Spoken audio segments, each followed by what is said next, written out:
નમસ્કાર, સ્વાગત છે આપ સૌનું સતત સંસ્કૃતિ, સ્વાસ્થ્ય, સુરક્ષાને લગતા અલગ અલગ વિષયો પર સંવાદ સાધતા એક પ્લેટફોર્મ જિંદગી કેફેમાં. મિત્રો, આજે આવા જ એક સ્વાસ્થ્યને લગતા વિષય પર આપણે ચર્ચા કરીશું. જે ચર્ચાનો વિષય છે સંધિવા, તેના કારણો, લક્ષણો અને તેનો ઇલાજ. સંધિવા, જેને આપણે વધુ સારી રીતે અંગ્રેજી શબ્દમાં ઓળખતા હોઈએ છીએ રૂમેટોઇડ આર્થરાઇટિસ તરીકે. આજે રૂમેટોઇડ આર્થરાઇટિસ ડે છે. સામાન્ય રીતે આ એક એવો રોગ છે જેને લોકો સામાન્ય રીતે હલકામાં લેતા હોય છે કે બહુ હળવાશમાં લેવાતો હોય છે, પરંતુ આ એક એવો રોગ છે જે દૈનિક કામકાજ, જીવન અને માનસિક સ્વાસ્થ્યને પણ અસર પહોંચાડે છે. એટલે માત્ર તેને ઉંમર સાથેનો ઘસારો કે સામાન્ય દુખાવા તરીકે આપણે ગણતા હોઈએ છીએ, પણ એ ગણવો કે કેટલો ગંભીરતાથી લેવો, એ વિશે આજનો કાર્યક્રમ છે. આ કાર્યક્રમમાં ચર્ચા કરવા માટે આપણી સાથે જોડાયા છે એક જાણીતા રૂમેટોલોજિસ્ટ ડૉક્ટર ધૈવત શુક્લ. સ્વાગત છે સર આપનું. નમસ્તે દર્શક મિત્રો. નમસ્તે. જ્યારે આપણે વાત કરીએ છીએ કે લોકો હળવાશમાં લેતા હોય છે અમુક દુખાવાઓને, અને એમાં જ્યારે આપણે રૂમેટોઇડ આર્થરાઇટિસની વાત કરતા હોઈએ ત્યારે ખાસ મને એ થાય છે કે તફાવત શું છે રૂમેટોઇડ આર્થરાઇટિસ અને આર્થરાઇટિસ? આ બંનેને કઈ રીતે સામાન્ય માણસની ભાષામાં જો ડૉક્ટર સમજાવવા માંગે તો કઈ રીતે સમજાવશે? સો આર્થરાઇટિસ એ બે શબ્દો પરથી બને છે, આર્થ્રોઝ અને આઇટિસ. આર્થ્રોઝ શબ્દનો મતલબ સાંધો કે જોઈન્ટ એવો થાય છે, અને આઇટિસ એટલે કે સોજો આવવું.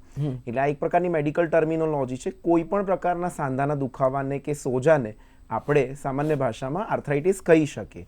આવા આર્થરાઇટિસ ઘણા પ્રકારના હોઈ શકે છે, પરંતુ એમનું વર્ગીકરણ મુખ્ય બે ભાગમાં કરવામાં આવે છે. એક ડિજનરેટિવ આર્થરાઇટિસ એટલે કે મોટી ઉંમર સાથે થતા સાંધાના ઘસારાને પણ આર્થરાઇટિસ કહેવામાં આવે છે, અને બીજા auto immune inflammatory arthritis, rheumatoid arthritis જેનો એક ભાગ છે, એ પ્રકારના આર્થરાઇટિસ જેમાં આપણી ઇમ્યુન સિસ્ટમમાં કે રોગપ્રતિકારક શક્તિમાં ગરબડી થવાથી રોગપ્રતિકારક શક્તિના જ કેટલાક કોષો આપણા સાંધાના કેટલાક જુદા જુદા ભાગો ઉપર જ્યારે હુમલો કરે અને સોજો લાવે ત્યારે એને રૂમેટોઇડ આર્થરાઇટિસ તરીકે ઓળખવામાં આવે છે.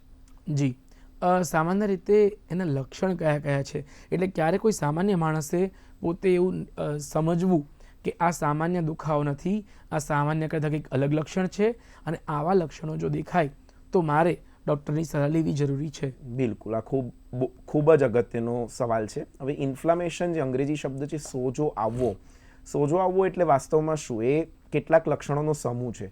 કોઈ પણ જગ્યાનો સોજો આવવો એટલે ત્યાં ફૂલી જવું કે સૂજી જવું, એ જગ્યા પર દુખાવો રહેવો, ત્યાં લાલાશ થવી, અને ત્યાંનું લોકલ ટેમ્પરેચર એટલે એટલા ભાગમાં ગરમ લાગવું, આ પ્રકારના લક્ષણો હોય છે. હવે જ્યારે આપણે સંધિવા કહીએ ત્યારે આ ઘટના સાંધામાં મુખ્યત્વે જોવા મળે છે. એટલે કે સાંધામાં સોજો આવે એટલે કે ત્યાં લાલાશ થઈ જાય, કામ કરવામાં તકલીફ પડે.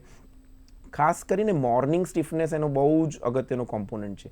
જો શરીરના નાના સાંધાઓમાં એટલે કે આંગળીના કે પગના નાના સાંધાઓમાં જ્યારે દુખાવો થાય યંગ ફિમેલ્સને, અને હું વધારે સરલીકૃત ભાષામાં કહેવા માંગુ તો સવારે લોટ બાંધવામાં તકલીફ પડે છે, શરીર જકડાઈ જાય છે, અથવા સંડાસ બાથરૂમમાં નળ ચાલુ બંધ કરવામાં પણ તકલીફ પડે છે, આ પ્રકારના જ્યારે લક્ષણો જોવા મળે ત્યારે એ સંધિવા હોવાની શક્યતા ઘણી વધારે છે, અને આવા કેસીસમાં તમારે રૂમેટોલોજિસ્ટનો કે નિષ્ણાત ડૉક્ટરનો સંપર્ક કરવો જોઈએ.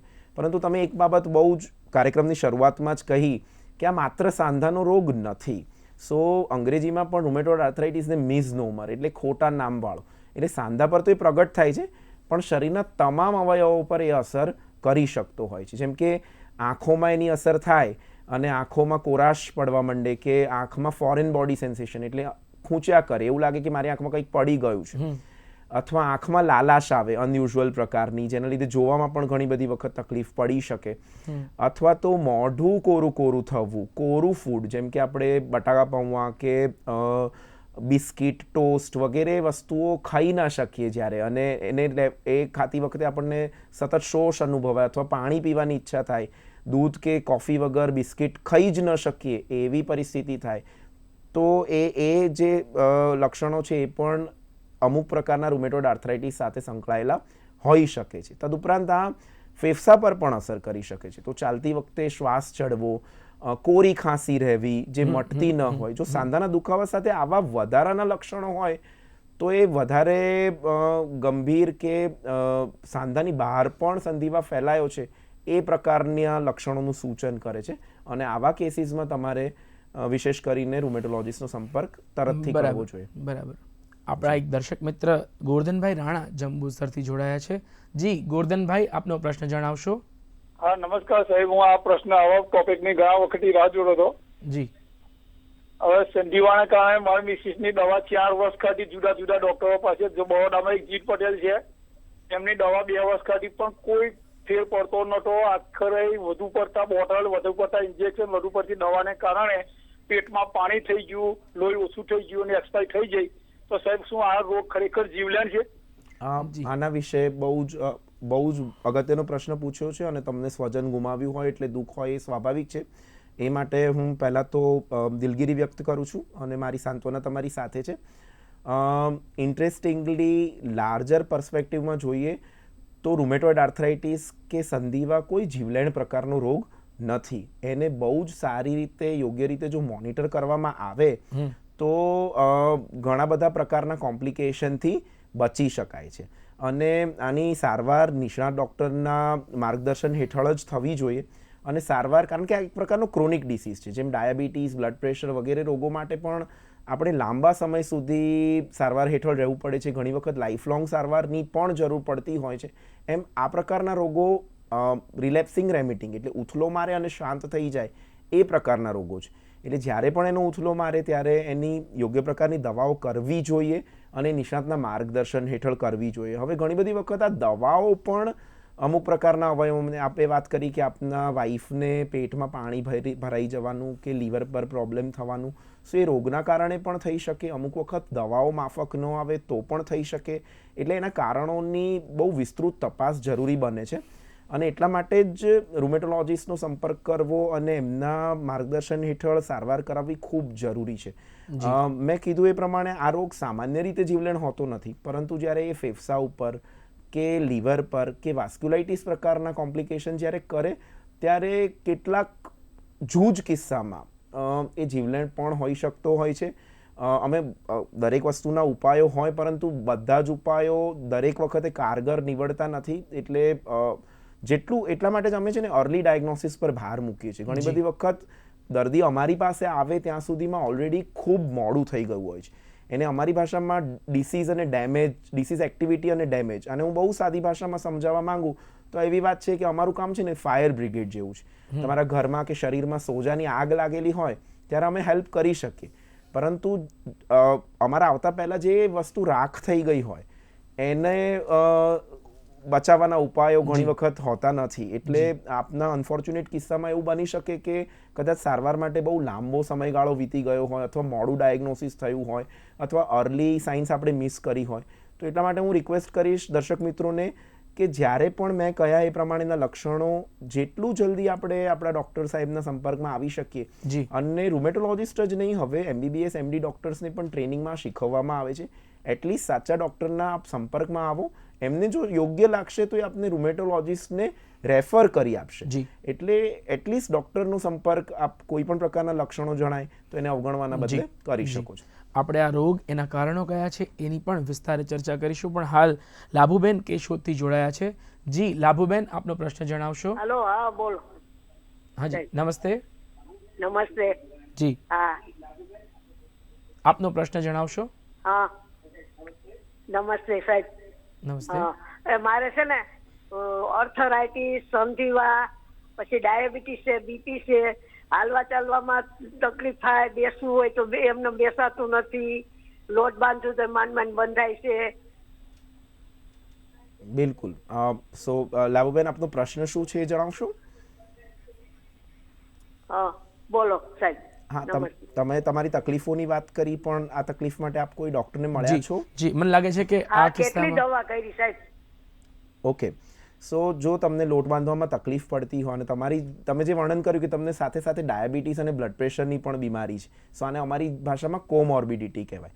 આવું જ્યારે પણ હોય, રૂમેટોઇડ આર્થરાઇટિસ સાથે જ્યારે બીજા રોગો પણ હોય, ત્યારે એનું મેનેજમેન્ટ વધારે સઘન સારવાર માંગી લેતું હોય છે. એટલે આપણે કેશોદ, જુનાગઢ વગેરે જગ્યાઓએ વિઝિટિંગ રૂમેટોલોજીસ્ટ, અત્યારે બધી જગ્યાએ અનફોર્ચ્યુનેટલી રૂમેટોલોજી થોડી રેર બ્રાન્ચ છે. ગુજરાતમાં અમદાવાદ, સુરત, રાજકોટ અને બરોડા ખાતે કાયમી રૂમેટોલોજીસ્ટ હોય છે. અને હમણાં આણંદ ખાતે પણ એ સુવિધા શરૂ થઈ છે. પરંતુ જૂનાગઢમાં રૂમેટોલોજી એસોસિએશન ઓફ ગુજરાત કે ઇન્ડિયન રૂમેટોલોજી એસોસિએશનના ઘણા બધા પ્રતિનિધિઓ, કેશોદથી મારા ખ્યાલથી જૂનાગઢ આપને નજીક પડે, તો આપ રૂમેટોલોજી એસોસિએશન ઓફ ગુજરાત વગેરેની વેબસાઇટ પરથી એની વિગતો મેળવીને નજીકના રૂમેટોલોજીસ્ટનો સંપર્ક કરી શકો. મને લાગે છે કે એ તમને આમાં જરૂરથી મદદ કરી શકે. વ્યક્તિગત તકલીફો માટે જોયા વગર ખાલી ટેલિફોનની વાતચીત પર કમેન્ટ કરવું થોડું અઘરું છે. લાભુબેન, આભાર. આપણે દહેવતભાઈ વાત કરી રહ્યા હતા કે કઈ રીતે 2-3 પેશન્ટના પણ ફોન આવ્યા અને આપણે વાત કરી કઈ રીતે લક્ષણો કેવા કેવા જણાય તો કરવાનું, પરંતુ પ્રશ્ન એ પણ બહુ જ અગત્યનો છે કે કારણો શું છે, રૂટ કોઝમાં કઈ હેબિટ્સ કે કઈ લાઇફસ્ટાઇલ કે કોઈ આનુવંશિકતા જવાબદાર છે આ સંધિવા થવાના માટે. બિલકુલ, આપણે બહુ જ અગેન પાયાનો પ્રશ્ન કરે છે, કારણ કે બધી વખત દર્દીને એવું થાય મને જ કેમ. જી. સો એના 2 જવાબો છે. તમે કીધું એ પ્રમાણે ડેફિનેટલી જનનિક કારણો કારણભૂત છે. એના સ્પેસિફિક HLA એસોસિએશન પણ મળી આવ્યા છે, પણ આ જીન એક્સપ્રેસ થવામાં ઘણા બધા પર્યાવરણીય કારણોનો પણ એના ઉપર અસર હોય છે, જે આપણા હાથમાં છે, જેને આપણે કંટ્રોલ કરી શકીએ. સો આવા કારણો કયા કયા છે જે મોડિફાયેબલ, જે આપણા હાથમાં છે, જેને પ્રિવેન્ટ કરવાનું, એના ઉપર વધારે ચર્ચા કરીશ, કારણ કે જનનિક કારણો પર આપણો કોઈ કંટ્રોલ, દુર્ભાગ્યે આપણો કોઈ કંટ્રોલ નથી. એટલે જનનિક તમે પ્રોન હોઈ શકો એના માટે, પણ આમ છતાં સ્મોકિંગ એક ખરાબ આદત છે. ધૂમ્રપાન કરવાની આદતથી આ રોગ થવાની અને થયો જેને હોય એને વકરવાની. તદુપરાંત એવું પણ પ્રૂફ થયેલું છે કે જે લોકો થયા પછી પણ ધૂમ્રપાન ચાલુ રાખે છે, એમના પર દવાની અસર ઓછી થવાની શક્યતાઓ રહેલી છે. તો આપણા દર્શક મિત્રોને ખૂબ વિનંતી કરીશ કે ધૂમ્રપાનનો અને તમાકુની પેદાશોનો ઉપયોગ જો તેઓ કરતા હોય એમના રોજિંદા જીવનમાં તો એ ટાળે. ખાસ કરીને એવા લોકો જે લોકોને આની ફેમિલી હિસ્ટ્રી છે, તો એ લોકોને માટે વિશેષ મારી વિનંતી છે. સરકાર પણ એના માટે ખૂબ પ્રયત્નો કરી રહી છે ધૂમ્રપાન વિરોધી કાયદા વગેરેથી.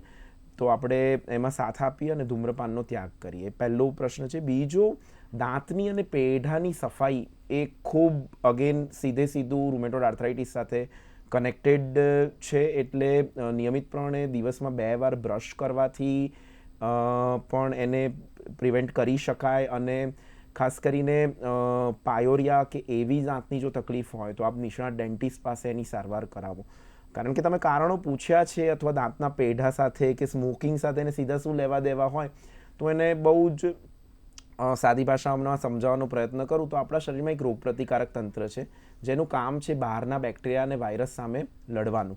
પણ આ રોગપ્રતિકારક તંત્રના કોષો જ્યારે બહારના અને અંદરના વચ્ચે કન્ફ્યુઝન જ્યારે એમને થાય છે, ત્યારે એ લોકો સાંધા અને એના ઉપર આવેલા સાઇનોવિયમ પડ ઉપર હુમલો કરવા માંગે છે. આને જ આપણે ઓટોઇમ્યુન આર્થરાઇટિસ તરીકે ઓળખીએ છીએ.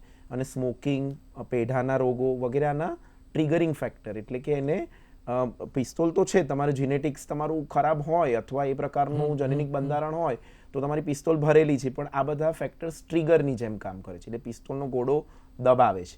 એટલે એટલીસ્ટ એ વાળો ભાગ જે આપણે પ્રિવેન્ટ કરી શકીએ એ છે ધૂમ્રપાનનો ત્યાગ અને નિયમિત દાંતની કે ડેન્ટિસ્ટ ની મુલાકાત લઈને દાંતની સફાઈની જાળવણી. જી, આ કારણો આપણે જણાવ્યા અને મને લાગે છે કે વધારે એક આપણા દર્શક મિત્ર સાથે જોડાયા છે. જગદીશભાઈ પાલનપુરથી જોડાયા છે.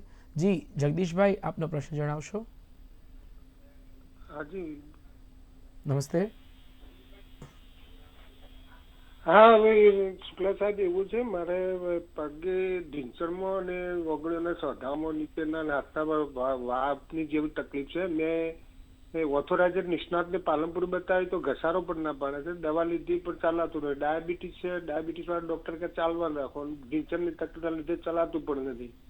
રૂમટોલોજીસ્ટને પણ બતાવ્યું છે કેટલી વાર સુધી, દવાઓ ઘણી લીધી મેં. Very good.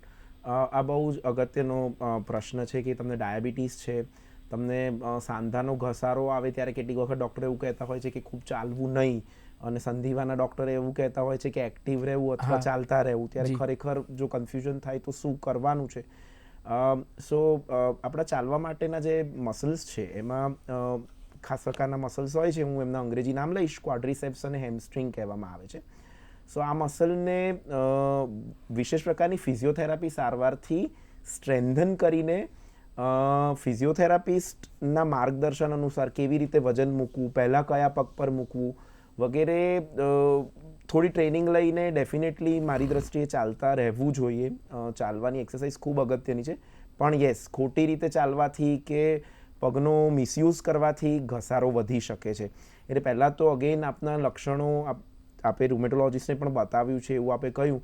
મેં કહ્યું એ પ્રમાણે પાલનપુરમાં પણ અમારા ઘણા બધા મિત્રો રૂમેટ એસોસિએશનના ત્યાં વિઝિટ કરે છે, તો આપ ડેફિનેટલી એમને મળી શકો અને આપની સમસ્યાની ચર્ચા કરી શકો. એ આપને ગાઈડ કરશે કે પહેલાં તો આપને ઘસારાનો વા છે, જેને આપણે ઓસ્ટિયોઆર્થરાઇટિસ તરીકે ઓળખીએ છીએ, કે ખરેખર આપને સંધિવા એટલે કે રૂમેટોઇડ આર્થરાઇટિસ છે.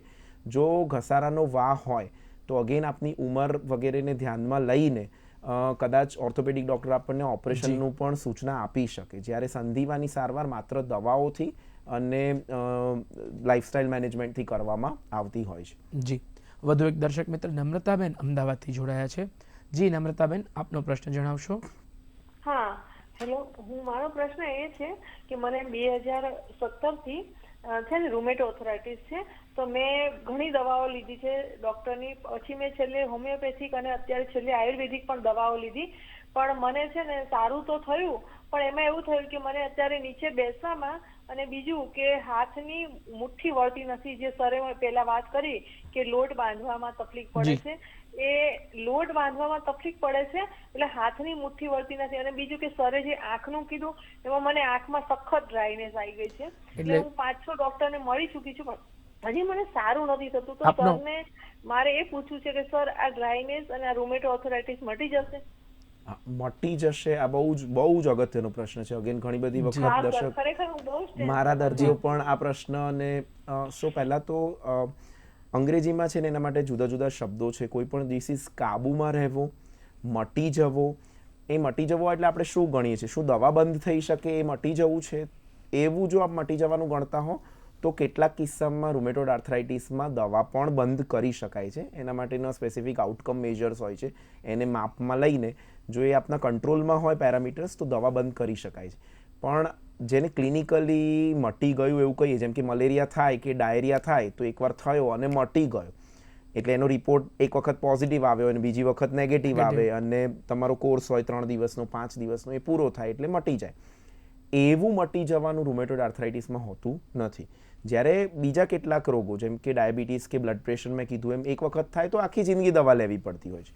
એ બંને કરતાં આ અલગ પ્રકારનો ડિસીઝ છે. આને અમે રિલેપ્સિંગ રેમિટિંગ એટલે ઉથલો મારે ત્યારે એની લાંબો સમય 1 વર્ષ 1.5 વર્ષ દવા કરવી પડે અને એક વખત સંપૂર્ણ કાબૂમાં આવે. અગેન સંપૂર્ણ કાબૂમાં આવવાનું પણ બધા જ દર્દીઓ માટે શક્ય હોતું નથી. 70-80% દર્દીઓને વધતા ઓછા પ્રમાણમાં દવાની જરૂર પડતી હોય છે, પણ 20-30% જેને સંપૂર્ણ કાબૂમાં આવે તેને અમે ધીમે ધીમે કરીને દવા પણ બંધ કરી શકીએ છીએ. પણ એટલે પણ અમે મટી ગયો એવું ગણતા નથી. દવા બંધ કર્યા પછી એમને બીજા હુમલાની શક્યતા રહે છે, એટલે તમારે સતત ડૉક્ટરના સંપર્કમાં રહેવું જરૂરી છે. હવે રહી વાત તમારી ડ્રાયનેસની, અને મેં કીધું એ પ્રમાણે તમારા ડૉક્ટર પહેલાં તો તમને અસેસ કરશે અને અત્યારે આગ લાગેલી છે કે રાખ થઈ ગયું છે. મેં અગાઉ પણ એ કમ્પેરિઝનનો એક ઉલ્લેખ કર્યો છે અચળતો, જો આપણે પ્રોગ્રામ પહેલેથી સાંભળ્યો હોય તો. અત્યારે જો આગ લાગેલી હશે તો એના માટે એ આગ બુઝાવવા માટે ડેફિનેટલી ઘણી બધી દવાઓ આવે છે અને આપણે જો ડિસીઝ એક્ટિવ હશે તો એને બહુ જ સારી રીતે કાબૂમાં લઈ શકીશું. પણ જો એ ડેમેજ થઈ ગયું હશે તો પછી આપને આંખમાં પણ કેટલાક પ્રકારના આર્ટિફિશિયલ ટીયર્સ કે એવું આવે છે બજારમાં, જે કદાચ આખી જિંદગી નાખવા પડે, પણ એનાથી તમારી ક્વોલિટી ઓફ લાઈફ, તમને જે તકલીફ પડે છે લોટ બાંધવામાં કે જોવામાં, એ ડેફિનેટલી સુધરી શકશે. એટલે અમે તમને સારી ક્વોલિટી ઓફ લાઈફ તો ડેફિનેટલી પ્રોમિસ કરી શકીએ રોગની સાથે પણ. અને જો શક્ય હોય તો રોગ દવાથી કાબૂમાં લઈને દવા બંધ થઈ શકે એ દિશામાં પણ પ્રયત્નો કરી જ શકાય. મટી જશે એ થોડું યુટોપિયન કોન્સેપ્ટ છે. ડૉક્ટર સાહેબ, આપણે આટલી બધી વાત કરી, પણ મને એક પ્રશ્ન થાય છે કે કોઈ જેન્ડર કે કોઈ ઉંમરનો એવો પડાવ છે જ્યાં સંધિવા થવાની શક્યતા વધારે હોય કે કોઈ એક જેન્ડર સ્પેસિફિક ખરું? બિલકુલ, યસ, હા. એટલે સંધિવા સામાન્ય રીતે સ્ત્રીઓમાં વધારે પ્રમાણમાં જોવા મળે છે, પરંતુ એક્સક્લુઝિવલી સ્ત્રીઓમાં જોવા મળે છે એવું નથી. આ પ્રમાણ 3:1 એટલે દર 3 થી 4 સ્ત્રીએ એક પુરુષને થઈ શકે છે. પણ આ પ્રકારના રોગો સામાન્ય રીતે સ્ત્રીઓમાં વધારે જોવા મળે છે. બીજું, ઘસારાનો વા જે સામાન્ય રીતે લેટ એજમાં થાય છે, એટલે આપણને એવું હોય કે સંધિવા ઘરડાઓનો રોગ છે, પણ એવું નથી. સંધિવા કોઈ પણ ઉંમરે થઈ શકે છે. સામાન્ય રીતે એ 2 થી 4 દાયકામાં એટલે 20 થી લઈને 50 વર્ષ સુધીમાં વધારે જોવા મળતો હોય છે. પરંતુ નાના બાળકોના સંધિવા પણ અમે રેગ્યુલરલી ટ્રીટ કરીએ છીએ અને બાળકોને પણ વા થઈ શકે.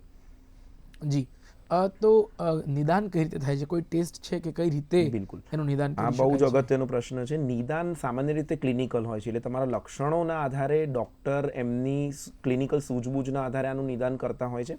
એના માટેના ટેસ્ટ થાય છે જેને રૂમેટોઇડ ફેક્ટર અથવા તો એન્ટી-CCP પ્રકારના એન્ટીબોડીઝ કહેવામાં આવે છે. પરંતુ અગેન કેટલી બધી વખત આવું જ્યારે કાર્યક્રમમાં કહીએ ત્યારે દર્શક મિત્રો એવું સમજી લે છે કે આ ટેસ્ટ નેગેટિવ આવે એટલે ના જ હોય અથવા પોઝિટિવ આવે એટલે હોય જ. તો આ એક વધારાના એવિડન્સ તરીકે કામ કરે છે. અમારું કામ પોલીસ જેવું હોય છે. આ એક પ્રકારનો અગત્યનો એવિડન્સ છે, પણ ખાલી એ નેગેટિવ છે એટલે નથી જ અથવા એ છે એટલે છે જ એવું હોતું નથી. તમારા લક્ષણો જોડે જો એનો રિપોર્ટનો મેળ ખાતો હોય તો એ સરવાળો થાય છે અને એ માહિતી એડ કરે છે. સો યસ, રિપોર્ટ્સ થાય છે એના અલગ પ્રકાર. જી દર્શક મિત્રો, સંધિવા, એના લક્ષણો, કારણો અને ઇલાજો વિશે આટલી વાતચીત કરી છે. અને આજે જ્યારે વિશ્વ સંધિવા દિવસ તરીકે ઉજવાય છે ત્યારે એની જનજાગૃતિ ફેલાય એના માટે આપ કંઈ કહેવા માંગતા હોય તો શું હશે ડૉક્ટર સાહેબ? રૂમેટોલોજી એસોસિએશન ઓફ ગુજરાત અને એના એક પ્રતિનિધિ તરીકે હું કહેવા માંગીશ કે અર્લી ડાયગ્નોસિસ અને ટ્રીટમેન્ટ જેટલું ઝડપથી તમે તમારા નજીકના રૂમેટોલોજીસ્ટ પાસે પહોંચી શકશો એટલું આમાં ડેમેજ થતું અટકશે અને એટલું આપણે બીજા ઓર્ગન્સમાં સાંધાની બહાર એને ફેલાતો રોકી શકીશું અને બચી શકીશું. અને ધૂમ્રપાનનો ત્યાગ અને નિયમિત દાંતની સફાઈ એ બે વિષય પર હું વિશેષ ભાર મૂકવા માંગુ છું. જી, આપણું સ્વાસ્થ્ય આપણા હાથમાં છે એ રીતની કંઈક વાત સમજી અને આજનો આ કાર્યક્રમ આપણે સમાપ્ત જાહેર કરીએ છીએ. ફરી મળીશું કોઈ નવા વિષય અને નવા વ્યક્તિત્વ સાથે. રજા આપશો. નમસ્કાર. ખૂબ ખૂબ આભાર સાહેબ. આપ